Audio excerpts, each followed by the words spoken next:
Hello বন্ধুরা, কেমন আছো? তোমরা দেখছো সোমর গল্পের বই চ্যানেল। চলে এসেছি প্রজাপতি মুভির রিভিউ নিয়ে। প্রজাপতি মুভিটা তোমার কেমন লাগলো? প্রজাপতি না, প্রজাপতি 2।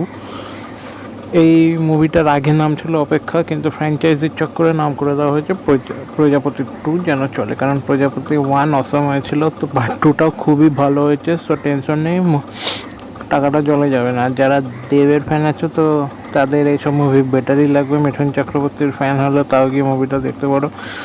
দুজনের অ্যাক্টিং অসামান্য, কমেডি আছে, খরাজ আছে, তো কমেডি তো থাকবেই ওখানে।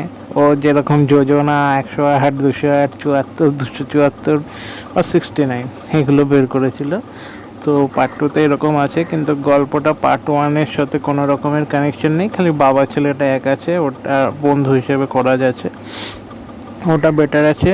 আর যেইটুকু রোলে কাঞ্চন মল্লিক পেয়েছে কমেডির জন্য বেস্ট আছে। মেন স্টোরি তো তোমরা ট্রেলার দেখে বুঝেই গেছো গল্প কী আছে। বাবার মিঠুন চক্রবর্তী যে রোলটা করছে, ওনার ভাতের হোটেল আছে কলকাতায়, আর লন্ডনে দেবের এই বড় রেস্টুরেন্টে শেফ আছে। সো আর অভিজিৎ এখানে ভিলেন আছে। অভিজিৎ বলতে যদি না চিনে থাকো, একেনবাবু আর ফেলুদা দেখলে সেখানে যে আমাদের লালমোহন গাঙ্গুলি জটায়ু বা প্রধানের মেন ভিলেন, সো বুঝতেই পারছো। তো উনি রয়েছে, কিন্তু ওনাকে প্রথম দিকেই দেখালো, কোনো এন্ড করে নিয়ে ক্লোজার দেয়নি। ফার্স্ট হাফে ভিলেন আছে, সেকেন্ড হাফে আবার ভিলেন চেঞ্জ হয়ে গেছে। ওদের পারিবারিক কোনো ঝামেলা নেই, সব ঝামেলা অন্য লোকের থেকেই আসে। আর মেন কেস এখানে দেবের একটা অফিসিয়াল ক্ষেত্রে 12টা বেজে যাবে, সেগুলো সামলাতে মিঠুন নিজের সব কিছু বিক্রি করে লন্ডন চলে যাবে।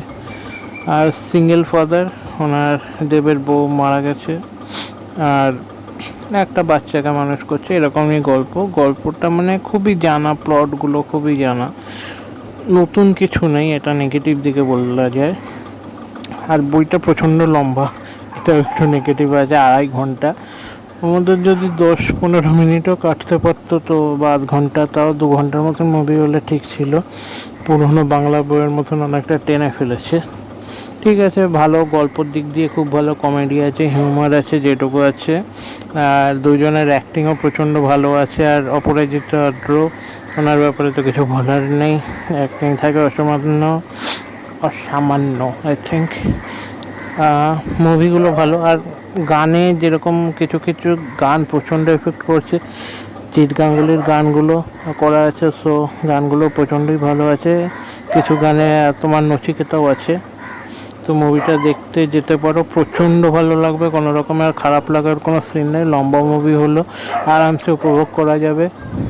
আর পরাণ বন্দ্যোপাধ্যায়ের ক্যামিও আছে। টনিক মুভিটা এতটা বেশি চলে গেছিলো দেবার পরাণ বন্দ্যোপাধ্যায়, সো সেই জন্য এখানে পরাণ বন্দ্যোপাধ্যায়ের একটা ক্যামিও রয়েছে। সেটা দেখার টাইমে পুরো হলে হাততালি পড়েছিল। প্রথমে টনিক আসলো, তারপর প্রজাপতি আসলো, তারপর প্রজাপতি 2 আসলো। প্রজাপতি 2 অসাম লেভেলে চলবে, আই থিঙ্ক ওই দুটোর থেকেও বেটার মুভি হয়েছে। তোমরা ইজিলি হলে গিয়ে ক্রিসমাস ডেতে এই মুভিটা নিশ্চয়ই দেখেছো, বা পুরো 31শে ডিসেম্বর অবধি পুরো লম্বা টাইম আছে, গিয়ে যে কোনো সময় একটা দেখে আসতে পারো। বেশিরভাগ মানুষ এখন জানি আফতার দেখতে ব্যস্ত, কারণ আফতারে ইন্টারেস্ট নেই আই থিঙ্ক, জানি, কিন্তু আফতারের লাস্টে অ্যাভেঞ্জার্স ডুমডে যে ট্রেলার বেরোবে পোস্ট ক্রেডিট সিন, সেটাই দেখতে বেশি ব্যস্ত আছে। 4টে বেরোচ্ছে, যেরকম প্রথমে তো ক্যাপ্টেন আমেরিকা, তারপরে থর, লাস্টে মেন অ্যাভেঞ্জার্স ডুমডে আসবে। তো আই থিঙ্ক সবারই মুভিটা ভালো লাগবে। স্পাইডারম্যান বাংলা বইতে ইংলিশের মুভির প্রমোশন করছি, লোকে দেখলে কেলাবের পর। সো যদি তুমি দেবদার ফ্যান হও তো দেবের মুভি অসম লেভেলে দেখতে পারো। বেস্ট স্টোরি আছে, স্টোরি লাইন একটু লম্বা আছে কিন্তু দেখতে ভালো লাগবে। কিছু কিছু জায়গায় স্টোরিগুলো একটু শর্ট করতে পারতো, কিন্তু যেসব জায়গায় একটু মনে হবে বোরিং ফিল হচ্ছে, কিন্তু জাস্ট ওকে আছে। বাচ্চাটার রোলটা খুব সুন্দর করেছে। আর মিঠুন অনেক ক্ষেত্রে কমেডি দেখিয়েছে, যেসবগুলো ছেলেরা আবার বিয়ে দেওয়ার চেষ্টা করছে, অন্য মহিলা নিয়ে এসছে তার লাইফে যেন বিয়ে করে সেটেল হয়ে যায়, আবার নিজের সব কিছু বিক্রি করে দিয়ে স্যাক্রিফাইস করে দিয়েও ছেলের পাশে গিয়ে দাঁড়াচ্ছে, সেই জায়গাটাও ভালো দেখিয়েছে।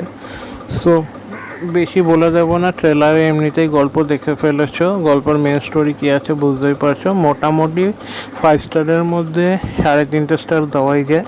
মুভির গল্প, গান, স্টোরি, কমেডি সবই বেটার আছে, অসম আছে, সবার অ্যাক্টিং অসম আছে, কোনো এক্সট্রা অ্যাক্টিং নেই, ধ্যারানো নেই, কিছু নেই। পয়সাটা জলে যাবে না ভাই, গিয়ে মুভিটা হলে গিয়ে দেখো। হল print copy, Telegram copy, WhatsApp copy এসব দেখার থেকে বেস্ট অপশান মুভি হলে গিয়ে দেখে আসো, খুব ভালো লাগবে। আর বাংলা ইন্ডাস্ট্রি একটুখানি এগোবেও।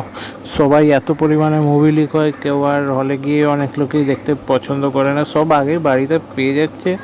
আর ইনস্টাগ্রাম, হোয়াটসঅ্যাপ সব জায়গায় লিঙ্কের ছোটাছুড়ি, তো ওই থেকে দূরে থাকো, তাহলে আরও ভালো স্টোরি দেখতে পাবে, গল্পও দেখতে পাবে।